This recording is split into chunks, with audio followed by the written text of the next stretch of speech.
अयोध्या में राम मंदिर के लिए संघर्ष लगभग 1000 वर्ष तक चला, जिसमें हजारों लोगों ने अपनी जान दे दी तो कई राजवंश इसके लिए लड़ते हुए समाप्त हो गए और कई योद्धा भगवान राम के जन्म स्थान की रक्षा में फना हो गए।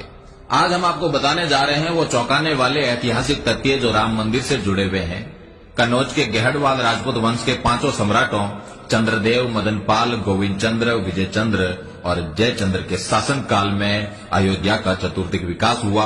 त्रेता के ठाकुर तथा विष्णु हरि शिलालेख के अनुसार 1130 में गोविंद चंद्र तथा 1184 में जयचंद्र ने श्री राम मंदिर का जीर्णोद्धार करवाया। अवधवासियों के अनुसार आक्रांता से लड़ते लड़ते जयचंद्र की वीरगति के बाद हिंदुओं का सूर्य अस्त हो गया।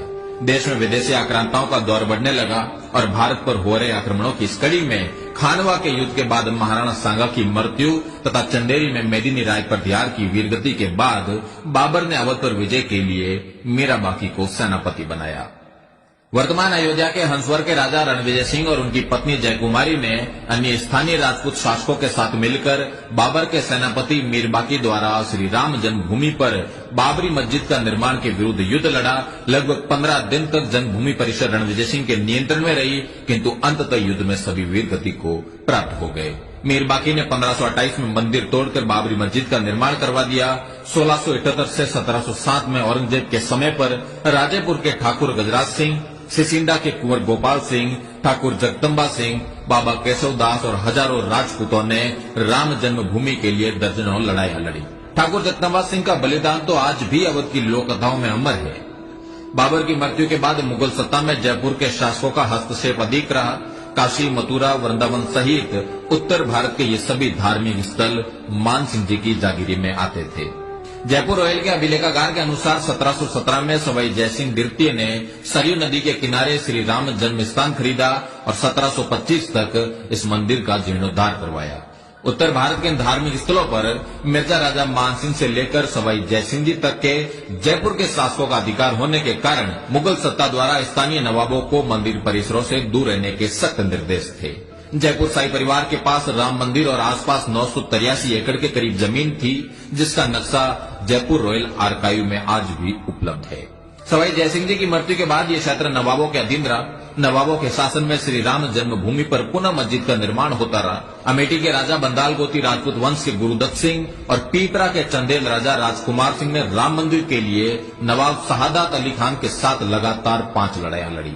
कालांतर में हंसवर परिवार से ही निकले मकारी के चंद्रवंशी राजा ने 1814 से 1836 के मध्य अवध के नवाब नरीरुद्दीन हैदर के विरुद्ध राम मंदिर के लिए 3 लड़ाइयां लड़ी।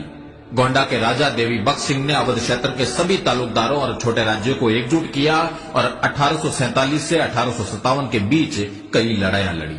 इन लड़ाइयों में नवाब वाजिद अली शाह बुरी तरह हार गया और इन लड़ाइयों के दौरान ही एक छोटा चबूतरा और राम मंदिर परिसर में मंदिर का निर्माण किया गया। जन्मभूमि स्थल पर चबूतरे के निर्माण के बाद अमेठी के एक मौलवी अमीर अली द्वारा एक टुकड़ी रवाना की गई, जिसे भीटी के राजकुमार जयदत्त सिंह ने रोनाई गांव के पास रोक दिया और वहां पर एक लंबी लड़ाई हुई, जिसमें कई राजपूत सैन्य दल लड़ते हुए वीर गति को प्राप्त हो गए। 1857 की क्रांति के बाद ब्रिटिश सरकार ने मंदिर परिसर पर भविष्य में विकास कार्यों पर रोक लगा दी।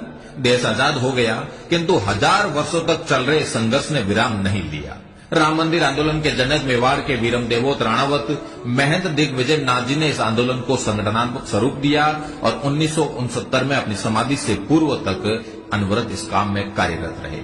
उत्तर प्रदेश के तत्कालीन मुख्यमंत्री वीर बहादुर सिंह रघुवंशी ने 1 फरवरी 1986 में पहली बार राम मंदिर के ताले खुलवाए। 1949 में केंद्र तथा राज्य सरकार पर विवादित ढांचे से प्रभु श्री राम की मूर्ति हटाने का दबाव था।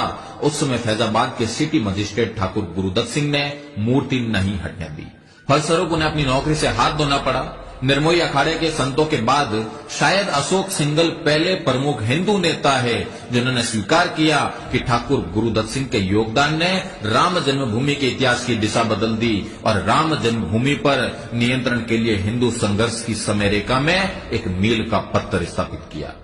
विवादित ढांचा गिराया गया और आज हम देखते हैं कि महंत दिग्विजय नाथ जी की भावी पीढ़ी योगी आदित्यनाथ जी के तप परिश्रम के फलस्वरूप प्रभु श्री राम के मंदिर की प्राण प्रतिष्ठा होने जा रही है। लगभग 1 सहस्त्र वर्ष के क्षत्रियों के संघर्ष के बाद आज क्षत्रियों को कौन सा स्थान प्राप्त है, इसका आप स्वयं मूल्यांकन करें।